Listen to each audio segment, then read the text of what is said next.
Que bom, né? Poder estar aqui na casa do Senhor nesse domingo de festa, de comemoração, de emoção, de tristeza, né, também para outros. Eu tive a oportunidade de falar com meu pai por telefone e não pude dar um abraço nele. Eu disse: o senhor não quer vir comer um frango assado aqui comigo? Ele falou: meu filho, só a intenção já valeu muito para mim. A gente está distante, mais de 6.000 quilômetros, mas eu espero em Deus, o quanto antes possível, ou ir a Pernambuco, ou poder trazê-lo aqui para passarmos alguns dias. E não é nada fácil passar ao Dia dos Pais sem poder de fato dar um abraço, né, sem poder estar perto, sem poder almoçar junto, lembrar, né, das coisas boas, né, porque as difíceis e as ruins devem ficar para trás. Afinal de contas, Deus tem feito tudo novo nas nossas vidas. E Ele restaura a nossa sorte, a nossa alegria, e nos faz olhar com bons olhos, né, mesmo para os momentos de dificuldade que já passamos na vida, que já passamos com relação ao nosso Pai aqui na terra. Minha esposa dizia: olha, não vai chorar, porque nós aqui falando, né, fazendo homenagem, meus filhos vão crescendo, a gente vai olhando e vai percebendo que já não são mais bebês, né, assim, bebezinho, e vão adquirindo autonomia, e daqui a alguns dias, como a irmã Joana aqui bem frisou, né, alguns talvez vá se esquecendo, né, do quanto foi sacrificial para o pai, né, ser o provedor, o protetor, né, o orientador, o exemplo, né, um bom exemplo em todo o tempo. Eu sei que isso muitas vezes não é alcançado, né, pelos pais, mas eu acredito que o objetivo, né, que Deus, a tarefa que Deus deu a cada pai, realmente é muito grande.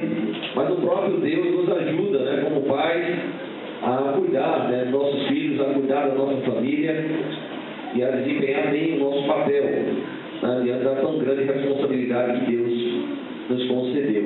Então, que de fato, né, os filhos abracem, né, o seu pai, o amem, diga, né, para ele que o ama, valorize o pai enquanto tem, porque no ciclo natural da vida, os filhos colocam a mão sobre os olhos dos pais, ou seja, os filhos vão enterrar o seu pai, né, os seus pais. Mas nesses últimos dias temos visto uma anormalidade, né? Muitos pais enterrando os seus filhos. E isso é uma verdadeira catástrofe, né? Realmente é algo terrível, porque geralmente os pais já sabem que irão primeiro que os seus filhos. Mas existem diversas causas que muitas vezes têm levado muitos pais a enterrar os seus próprios filhos.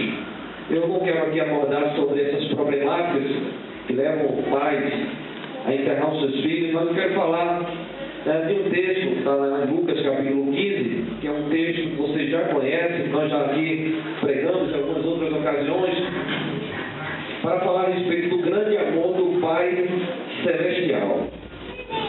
É possível que alguns não tenham tido um pai que sonharam, que desejaram. É possível que alguns tenham mágoas, tristezas com relação ao seu pai biológico.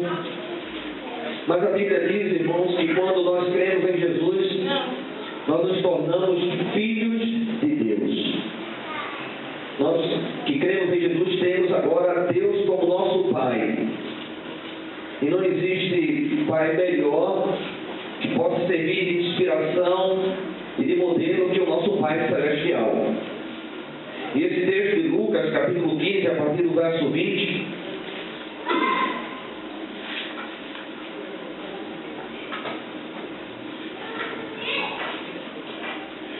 você acompanha aí comigo, nós vamos ler apenas 4 versículos e nós vamos falar dentro do contexto que esse texto aí, esses 4 versículos, falam aos nossos corações.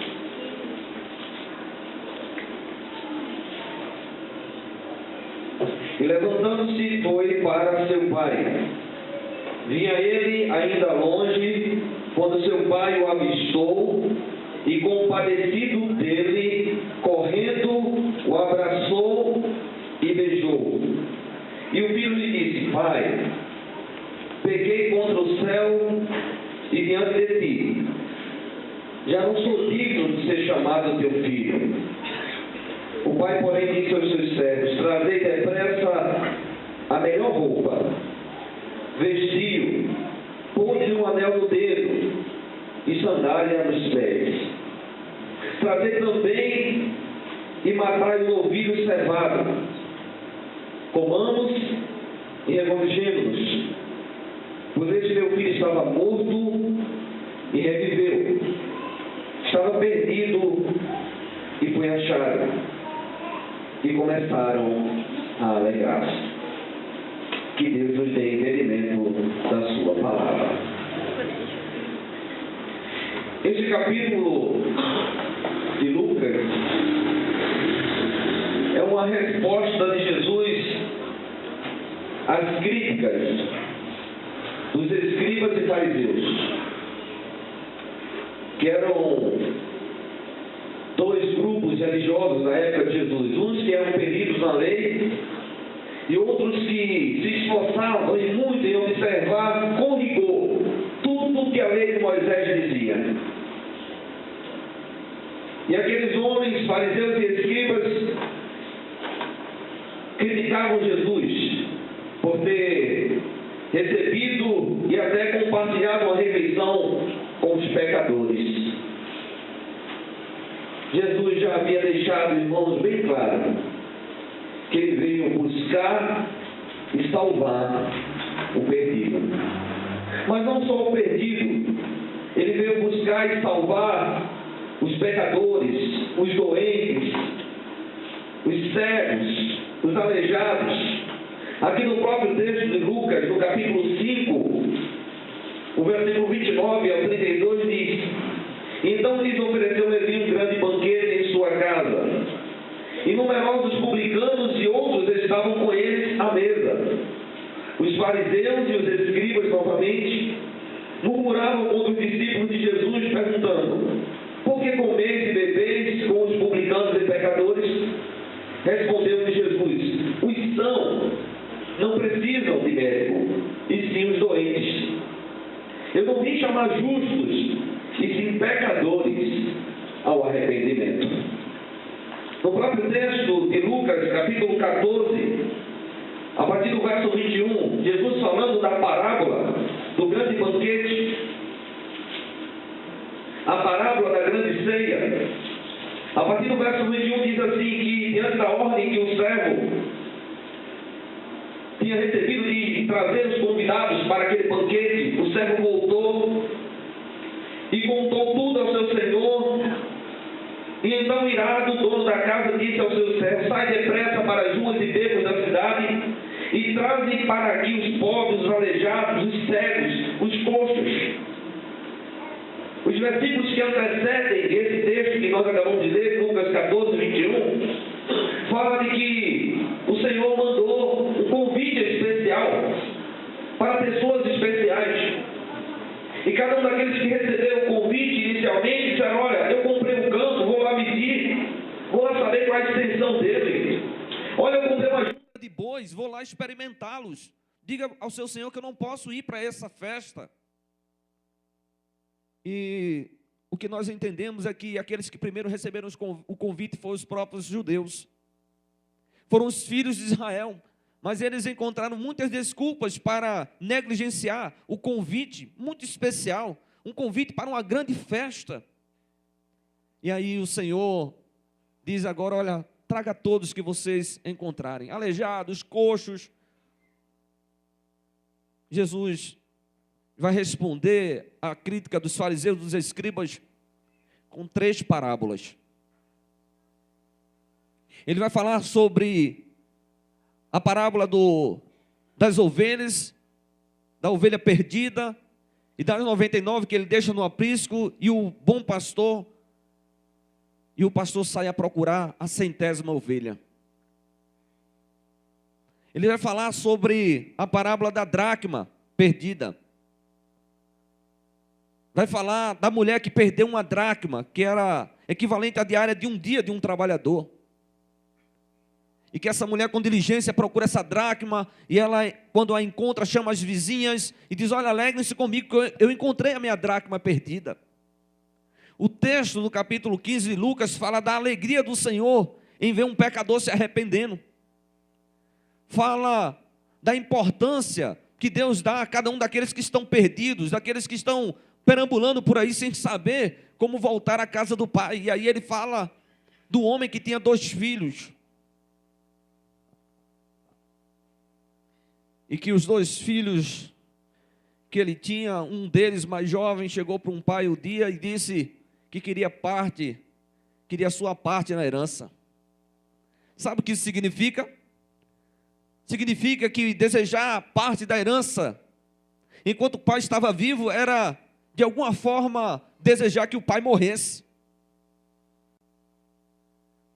Nós temos visto jovens que não só têm desejado que os pais morram para tomar posse da herança, alguns têm verdadeiramente matado os seus pais, planejado matar os seus pais, alguns têm executado esse crime tão hediondo, tão bárbaro, né, tão terrível, né, que nos causa tanto impacto, né, quando a gente escuta na notícia de um filho que foi lá e matou o seu pai, matou os seus pais, né, arquitetou um plano muitas vezes influenciado, né, por outros. Mas olha, mas você vai esperar esses teus velhos morrerem? Vai que eles, né, ultrapassem a casa dos 100 anos. A expectativa dos brasileiros só tem crescido, né, nas últimas décadas. Imagine para aqueles que estão desesperados para colocar, né, a mão, né, na grana, né, nas posses, né, que os seus pais têm. Muitas vezes são pais que têm pouquíssimas posses, às vezes é só uma humilde e simples casa. Mas diante da grande especulação imobiliária que tem havido, né, uma simples e humilde casa, dependendo de onde ela esteja, valem muitos milhares de reais, né? E alguns começam a fazer planos, né, do que podem fazer se de repente os seus pais morrerem abruptamente, e alguns ficam imaginando, né, eu vou colocar um veneno lá na comida deles, né, eles já viveram o que tinham que viver. Quem é que de fato tem poder para determinar o dia do nosso nascimento ou da nossa morte? Não é porventura Deus? E alguns enganados achando que com o dinheiro eles vão ser felizes, vão poder realizar todos os seus sonhos. Aquele jovem, a Bíblia não diz, né, na parábola, o mais importante não são essas informações. O mais importante é o que Jesus quer enfatizar, que ele se alegra mais pela conversão de um pecador, que é a festa nos céus quando um pecador se arrepende, do que por aqueles que se apresentavam tão justos.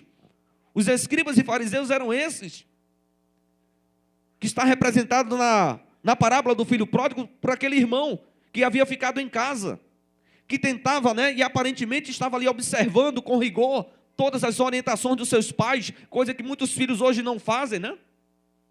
Coisas que muitos filhos hoje talvez se assemelhem mais ao filho moço, né, que se achem, né, que está cheio de prepotência, né, de vaidade, está cheio de sonhos. Não há nada errado com sonhar, mas há errado, com certeza, e muitos filhos têm se dado mal porque, para executar esses sonhos, muitas vezes eles passam por cima do seu pai, por cima do conselho do seu pai. E a palavra de Deus é bem enfática, diz: olha, você quer viver muitos anos, você quer que tudo vá bem na sua vida, então obedeça ao seu pai. Mas alguns filhos têm sido, né, de alguma forma induzidos a dizer: olha, rapaz, você tem que fazer o que lhe der na telha.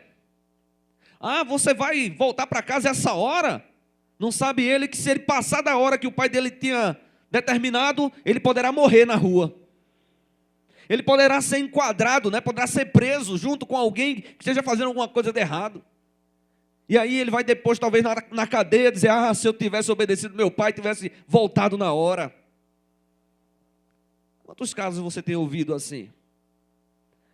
Imagine aquele jovem tomou a decisão de sair. Foi ele que tomou a decisão de sair. Na parábola do filho pródigo, na parábola da ovelha perdida, o pastor saiu a procurar a ovelha. Na parábola da dracma, a mulher se pôs a procurar com muito cuidado, para encontrar sua dracma perdida. Mas na parábola do filho pródigo, o pai resolve esperar, decide esperar. Você já tentou se colocar no lugar daquele pai? Você que é pai, você já imaginou o seu filho ou a sua filha chegando para você e dizer: pai, me dê parte, né, da minha herança. Eu quero que o Senhor me adiante aí aquilo que me é por direito, para que eu possa ir embora. Eu quero sair, eu não quero mais viver debaixo dos seus olhares, do seu controle, da sua rigidez, das suas regras, da sua moral. Eu quero sair para viver nas morais que o mundo tiver para oferecer. Eu quero ser a medida do que eu bem quiser fazer e entender. Vocês têm ideia do tamanho do impacto, né, dessa atitude desse jovem? Do quanto isso foi doloroso, o quanto isso foi difícil? Ele decidiu sair, ele não foi expulso de casa. Foi do filho a decisão de sair de casa por causa da sua obstinação. Talvez aquele pai tenha dito, né, como um homem que amava o seu filho, que amava os seus filhos, que amava a sua família, ele deve ter tentado persuadi-lo a dizer: meu filho, pare com isso. Meu filho, espere mais um pouco, né? Tudo virá a seu tempo. Há tempo para tudo, filho. Não se precipite. Ah, irmãos, como é triste quando nós nos precipitamos. Ah, como pais aqui poderiam dar testemunhos os mais diversos nessa noite para os seus filhos, dizendo: filho, olha, o seu pai já se precipitou em alguns momentos na vida e até hoje eu pago o preço dessas minhas precipitações.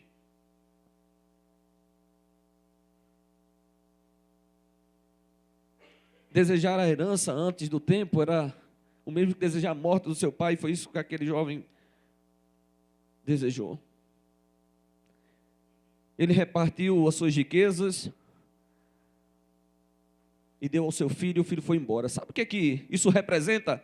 Representa o que o próprio nosso Deus e Pai Celestial fez com toda a humanidade. Ele repartiu parte da herança, parte das suas riquezas estão hoje à nossa disposição.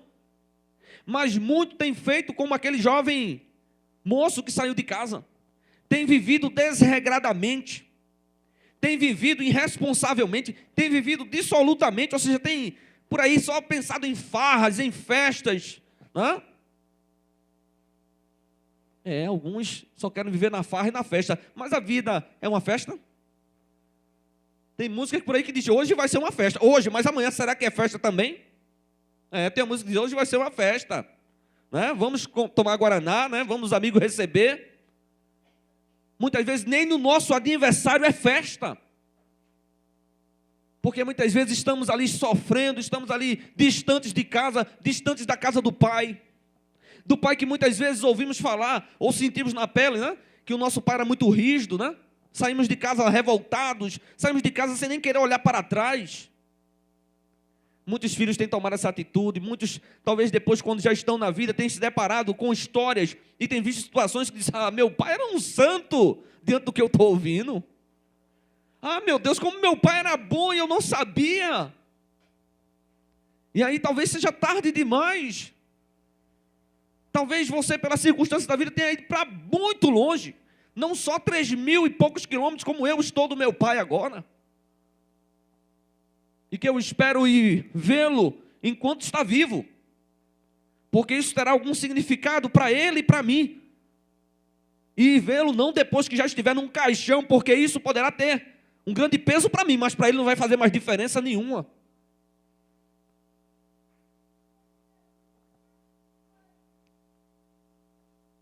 Deus repartiu as suas riquezas conosco, com a humanidade, com o mundo de pecadores.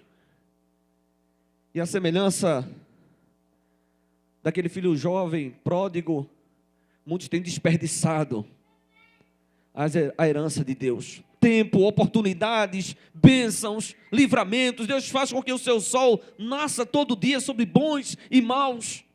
Ele faz com que a sua chuva caia não só sobre a lavoura dos crentes, não só sobre o terreno dos crentes, só daqueles que creem nele. Ele faz com que a chuva caia sobre toda a terra.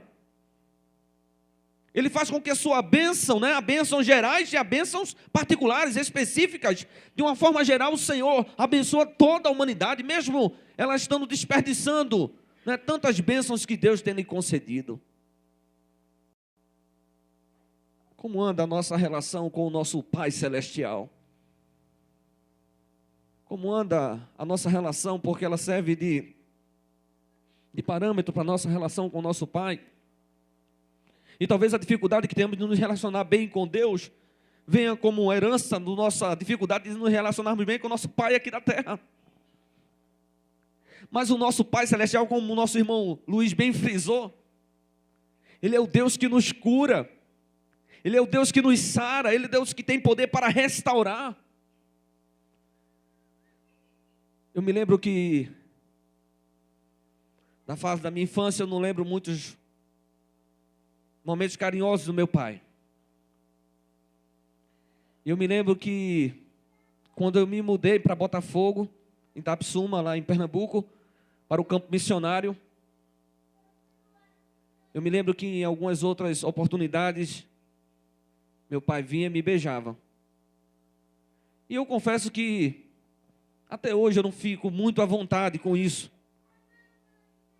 Por falta de, talvez, de um hábito realmente, de um costume que ele não tenha, alimentado. Talvez por conta de muitas limitações, talvez de algumas limitações que ele tivesse aí, talvez ainda tenha, mas que ele conseguiu, E mesmo o filho dele já sendo um homem, pai, de filhos, ele consegue ainda hoje ter esse gesto para comigo, e de vez em quando nós falamos ao telefone, e às vezes é até difícil ligar para ele, porque daqui a pouco ele está chorando lá do outro lado, meu filho, não se esqueça do seu pai. E eu tenho que segurar as lágrimas e dizer, o senhor já viu, porventura, algum filho esquecer do seu pai? Aquele filho que saiu de casa, experimentou da forma mais dura e mais difícil, o quanto era importante ele estar debaixo da tutela, da proteção do seu pai. Ele teve que pagar um alto preço por causa da sua soberba, vaidade, prepotência. Quantos filhos de Deus estão agora mendigando pão? Quantos filhos de Deus estão agora, como aquele jovem, desejando comer o que os porcos comem, mas o texto diz, ninguém lhe dava nada. Você acha que tem alguém que se importe mais com você do que os seus pais? Do que o seu pai? Olhe para o mundo, o mundo é uma selva. Nós, como pais que já passamos por muitas experiências dolorosas, que temos marcas, possivelmente no nosso corpo, fruto das nossas desobediências, tentamos dizer para os nossos filhos hoje, filho, olha para isso aqui, isso é fruto da rebeldia do teu pai, que quando tinha a sua idade, foi de encontro à vontade do seu avô. E que por conta disso, por pouco seu pai não morreu, pela grande misericórdia, compaixão de Deus, por conta do grande amor do seu pai celestial. Seu pai está aqui para lhe contar essa história, para dizer a você, meu filho, não vá pelo mesmo caminho que um dia seu pai foi, porque eu escapei por um triz. Mas como os nossos filhos têm dificuldade, assim como nós tivemos, de atentar para o conselho do nosso pai. Como Deus, olha para a humanidade e quer que ela esteja bem juntinha a si, bem juntinha dele, mas a maioria da humanidade foi para bem longe de Deus, o Pai Celestial. Como Jesus falou um dia para Jerusalém, olha, eu queria juntar vocês como uma galinha, ajunta os seus pintinhos, mas vocês não quiseram. Quantos pais dizem, meu filho, não vai embora? E o pai, eu vou. O filho diz, pai, eu vou embora sim. Vou porque o senhor quer controlar o horário de eu chegar em casa, o senhor quer controlar com quem eu ande, o que eu estou fazendo aqui na internet. Como os filhos precisam dos limites, como os filhos precisam que os pais mostrem a eles, estabeleça as regras, mostre a eles as regras, estabeleça os limites, porque filhos sem limites vai envergonhar os seus pais. Filhos sem limites vão morrer cedo, filhos sem limites vão ser desgraçados na vida, é isso mesmo, vão ser miseráveis na vida. Tem alguns que parece que aparentemente se tornam bem-sucedidos, mas esse sucesso não vai durar toda a vida, porque o princípio básico que Deus estabeleceu é honra, obedece, valoriza, respeita teu pai, segue os conselhos dele para que tu viva muitos anos e tudo te vá bem, tu prospere na face da terra. Sabe, irmãos, aquele jovem caiu em grande desgraça, mas aquele jovem tomou uma decisão, a decisão mais importante da sua vida. Não foi a dele sair de casa, foi a dele voltar. Você já procurou se colocar no lugar daquele filho? Já pensou em viver as experiências que aquele jovem viveu? Não só as boas, não só as boas, viu? As ruins também. Principalmente você olhar para um lado, olhar para o outro e dizer, cadê meus amigos? Cadê aqueles que bebiam comigo, que farravam comigo, que festejavam comigo? Você já pensou se colocar na pele deles e dizer assim, poxa vida, eu estou num lugar tão distante da casa do meu pai, e eu estou aqui agora procurando um emprego, não encontro, e o que eu encontro é isso, cuidar de porcos, eu. Você já experimentou estar lá, né? Querendo comer até que os porcos comem, ninguém lhe dá nada. E você ali está passando frio, fome, sede, vergonha. Você já tentou se colocar no lugar desse filho e dizer assim, sabe de uma coisa, eu vou tomar uma decisão. Eu não vou continuar vivendo aqui nessa situação de miséria, de humilhação, porque afinal de contas eu sou filho de um pai riquíssimo, de um pai que eu sei que me ama, é isso mesmo. O nosso Deus nos ama, o nosso Pai Celestial nos ama. E qualquer filho, por mais distante que esteja dele, se tomar a decisão de voltar para ele, o texto aqui diz, Jesus fez questão de contar 3 parábolas. Ele diz, olha, haverá festa nos céus, quando um filho, onde quer que ele esteja, ele tomar a decisão de voltar para a casa do seu pai. Haverá festa, porque o que mais o pai quer é poder ter sempre o seu filho por perto. Não pode estar muito perto, viu?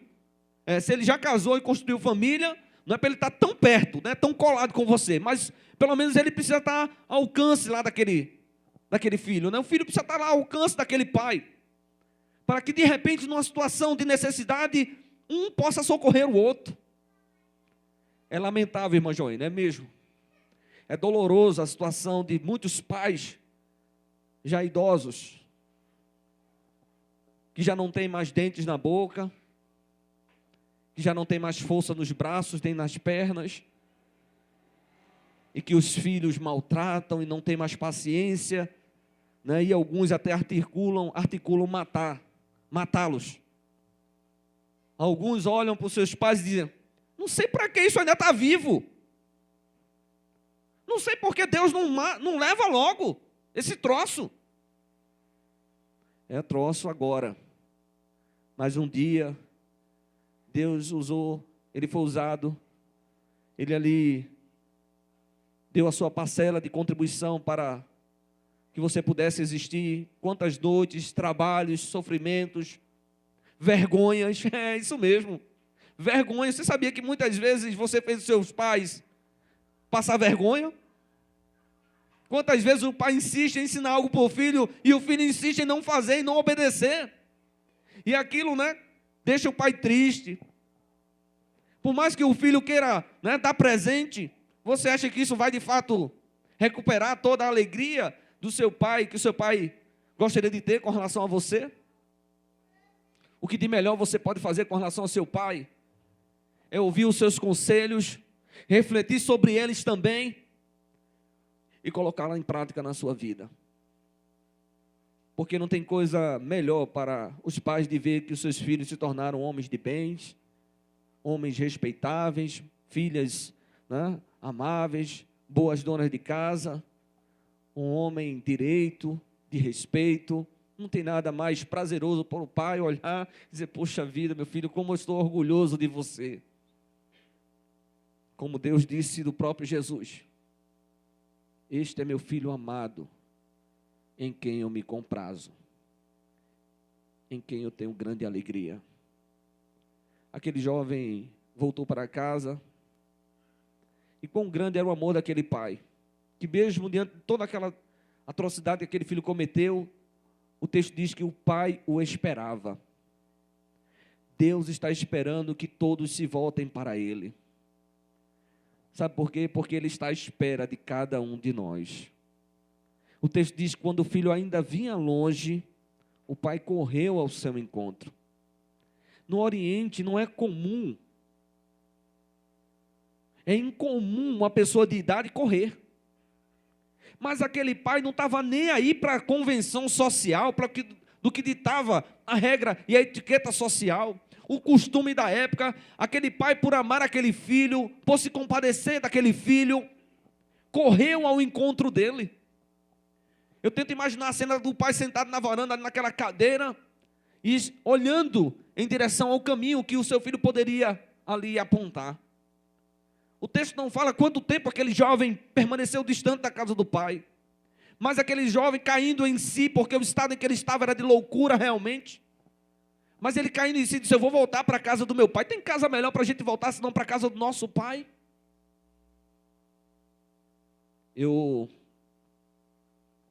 Mesmo aqui distante, eu tive o privilégio de ter um pai adotivo. Um pai que um dia eu também pude discipular, pude também ministrar a palavra de Deus ao coração dele, e que por consideração, por carinho, ele acabou me adotando como seu filho. O irmão Miguel, eu hoje só não fui para a casa dele porque ele já tinha ido para a casa de um outro genro, e a gente ia ter algumas inconveniências para poder ir para lá, mas era um pouco de consolo para mim que não posso ir para a casa do meu pai, Valdeci, lá em Pernambuco. Mas é alguém que está aqui próximo e que nós podemos, eu ainda como homem, como filho que sou, posso ainda falar com ele e o respeitar e ter ele como um pai também para mim. Toda vez que eu ligo para ele, ele já conhece o meu número, ele diz: Deus te abençoe. Eu digo: não dá para o senhor esperar eu pedir a bênção, não? Eu brinco com ele, porque ele já conhece o meu número, toda vez que eu ligo, ele diz: Deus te abençoe. É um costume que nós temos. Meus filhos, quando chegam em casa, é quando a gente fica mais tranquilo, quando eles chegam em casa. É verdade que às vezes a gente se desentende, é verdade que às vezes a gente não consegue ficar junto muito tempo, é verdade que às vezes a gente não consegue compartilhar muita coisa, mas não temos muita paz enquanto eles estão fora, porque a gente sabe quão esse mundo está mergulhado nas trevas, na violência, na crueldade. E por mais adultos que eles possam se tornar, sempre para nós como pais, queremos sempre, né, ter os nossos filhos por perto, sempre ali, debaixo dos nossos olhos. Né? Às vezes estamos na parte térrea da casa e perguntamos: cadê fulano? Né? Cadê Vitor? Cadê Vinícius? Né? Queremos sempre saber onde é que está, o que é que está fazendo. E eles ficam lá. Não sei por que pai fica. A mãe então, né, que fica perguntando, aí eles ficam para estourar, né? Porque eles querem, é como se não. Meu pai, minha mãe, eu não quero nem saber que eles estão existindo agora. Eu quero, né, ficar aqui bem à vontade. Mas eles um dia vão entender isso. Eles vão entender que os pais estão sempre preocupados com os filhos, sempre preocupados com o melhor para os seus filhos. Quando aquele filho chegou ali perto, aquele pai correu ao encontro, o abraçou e o beijou. Não havia resquício de mágoa, de dor, de ressentimento. Se você correr para Deus, assim como nós corremos um dia, nós podemos receber o abraço amoroso, caloroso de Deus, o perdão que todos nós precisávamos. Não bastava aquele filho reconhecer que errou, mas ele precisava receber do seu pai o perdão para que pudesse ter a sua alegria restaurada. A transformação que Jesus tem para nós é completa. Aquele pai chamou os servos e disse: olha, tragam a melhor roupa. Não uma roupa qualquer, não. Eu quero a melhor, eu quero a mais bonita, eu quero a mais cara. Tragam a melhor roupa, eu quero dar a ele novamente dignidade. E isso se representa através, principalmente, da roupa. Era a roupa de festa do próprio pai, a melhor. Deus não tem mesquinharia conosco, não. Deus não quer nos dar de forma mesquinha, não. Ele quer nos abençoar abundantemente. Ele quer restaurar nossa sorte, nos dar dignidade, porque o homem que está aí, o filho pródigo que está aí distante do pai, a imagem e semelhança de Deus está lá deteriorada, suja, fede. Mas aí quando o filho volta para a casa do pai, o pai disse: olha, dê um banho nele, dê um banho nesse camarada. Coloquem nele a melhor roupa. Tragam o anel, que significa aí a reconciliação, simboliza a reconciliação dele com a sua família, e coloquem no dedo dele. Tragam sandálias e coloquem nos pés dele, porque ele não é mais. Os escravos aqui andavam descalços. Mas esse jovem que voltou é o meu filho, e ele é um homem livre. Peguem um bezerro cevado, matem-o, façam muitos bolos, vamos celebrar, vamos festejar. Tem coisa melhor para os pais do que festejar, né, com os seus filhos ali na sua casa? Eu sei que talvez isso não seja uma cultura moderna, não faça parte da cultura moderna. Ainda há algumas famílias que têm alguns resquícios ainda dessa cultura que veio lá do Oriente, né? E por um bom tempo fez parte das famílias ocidentais. Mas que diante da correria, né, diante de tantas coisas que precisam se fazer, muitas vezes algumas famílias não conseguem mais sentar à mesa para comer juntos, para ter comunhão. Não foi isso, porventura, que os fariseus e escribas criticaram, né? O vosso mestre está sentando e comendo com pecadores. Jesus disse: olha, eu não vim para os que são sãos, para os doentes, para os aleijados, para os pecadores, para os perdidos. Deus tem uma grande festa, fez uma grande festa quando nós voltamos para a casa do nosso Pai Celestial, quando nós nos voltamos para Ele.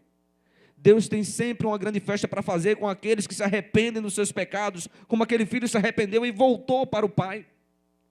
E o nosso Deus e Pai está de braços abertos também, prontos a só esperar de nós que a gente também aponte num caminho de retorno para a casa dEle, para Ele correr ao nosso encontro, nos abraçar, nos beijar e restaurar a nossa sorte, nos dar dignidade, nos fazer novamente agora herdeiros do seu reino e nos dar a condição de estarmos em perfeita comunhão com Ele. Nessa noite, Deus quer que de fato nós lembremos do Pai Celestial, mas quer que também nós, como filhos, se o nosso Pai tem dificuldade por bloqueios, por dificuldades de nos abraçar e nos beijar, quebre você o gelo. Você que é tão descolado, você que é tão descolada, chega lá no teu velho lá, chega lá no teu pai e abraça ele. Eu sei que ele vai ficar meio encabulado, eu sei que talvez ele não consiga externar todo o amor que ele tem por você. Mas o pai ama o filho. E nós precisamos, como filhos e pais, buscarmos um ao outro, para que de fato haja perfeita comunhão e harmonia na nossa família. Deus tem uma grande festa para fazer na vida daquele que se arrepende e se converte. Estava dizendo isso para os fariseus e para os escribas. Vocês já conhecem a minha lei, vocês já tentam observar com rigor a minha lei, mas eu quero dizer a vocês se acham justos, mas eu quero dizer a vocês que eu vim para todos aqueles que se acham pecadores, indignos, e que não merecem fazer parte do meu reino. Jesus veio buscar e salvar o que se havia perdido. Ele hoje está aqui nessa noite. Hoje é noite aceitável. É noite de reconciliação também com o nosso Pai Celestial. Que Deus nos abençoe e nos ajude a estarmos sempre na casa do Pai. E aproveitarmos todos esses dias para celebrarmos com alegria o amor.